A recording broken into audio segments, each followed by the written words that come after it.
Hi everyone, it's Ardith, and I'm excited to be here today as part of the Catherine Pooler Creative Team Video Hop to give you a peek at the newest products that are included in the latest Stamp of Approval collection.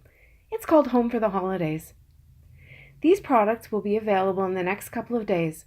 Stamp Nation members get to order first, followed by people on the wait list, so be sure to go to Catherine's blog to sign up. We'll also be giving away one collection to one lucky viewer. I've included details in the description below and also at the end of the video. I'm using the new Festive Trimmings set to make two completely different cards. This set has a botanical tree with lots of little add-ons and a couple of sentiments in a classic script font. It has matching dies available as an add-on to the collection, but I didn't use them for these cards. I love making galaxy skies, and I find that Catherine's inks give a really great result. I thought it would be fun to create a galaxy sky that kind of frames the tree, to make it look like it's glowing in a dark winter night. I taped down a piece of Tim Holtz watercolor paper, using my newest favorite trick of cutting my purple tape in half so that I can use less of it.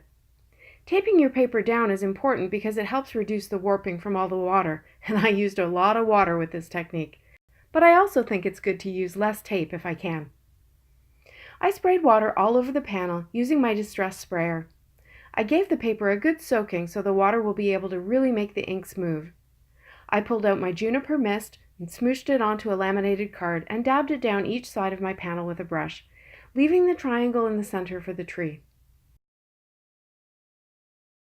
My next color was Royal Treatment.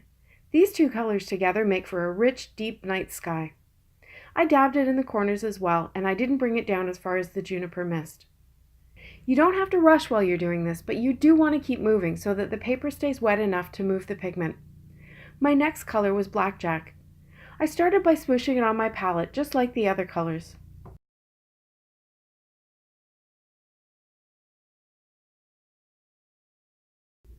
I took a moment to blot out my tree area with a paper towel. Some of the colors were getting into the area I wanted to leave clear.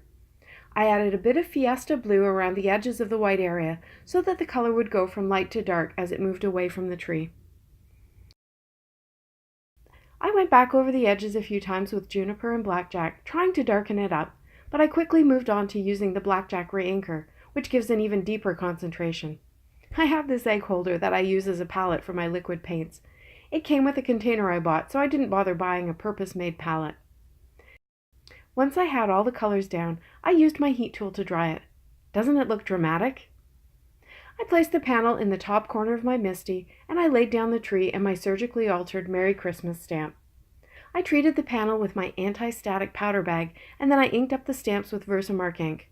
I did it 3 times to be really sure that I got a good impression on the rough watercolor cardstock.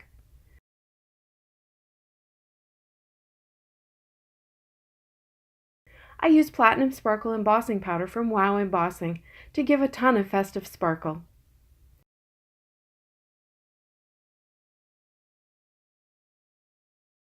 To create my matching mat, I used plain white cardstock and Versamark ink, just smooshed around all the edges.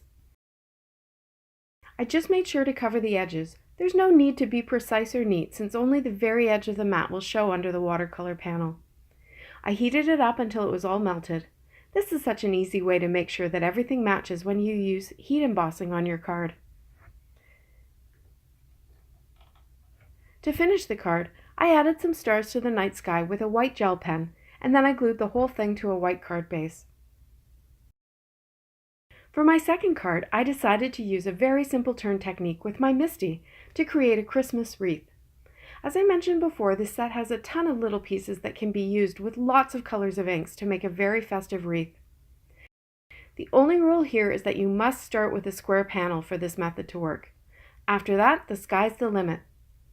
I find it easiest to start with the larger images and then fit the smaller ones around those, so I started with the poinsettia in Rock and Red. I don't usually use a magnet on my panel when I'm doing this because I'm moving it around so much, and since I'm not double stamping, the precision doesn't have to be exactly perfect. To keep the wreath from becoming too square, I placed each stamp and turned it through the 4 turns, then I moved it and repeated the stamping so that I had 8 in total for each image. I moved on to some branches in spruce and then lime ricky, filling in white areas around the poinsettias. To add a modern touch, I used some aquatini as well, just playing around with the stamps until I found places for them all to fit. I added some holly and berries so that there were more pops of red, and by the time I was finished, my wreath was pretty full. I stamped my sentiment directly into the center of my wreath, and I quickly decided that that elegant font was lost. No worries, time for plan B. I lined up the sentiment on my mini MISTI and stamped it on the edge of a white panel. I trimmed it down to a strip that would cover the stamping, but still leave most of the wreath showing. To finish the card, I backed the sentiment strip onto a narrow, sparkly gold mat, and I popped it up over the wreath. I glued the panel to a black card base for some contrast. Now for the details of the giveaway. One Home for the Holidays Stamp of Approval collection will be given away. To be eligible to win, make sure that you comment on all videos in the hop and be subscribed to all the channels. Comments must be left by midnight on Thursday, September 20th.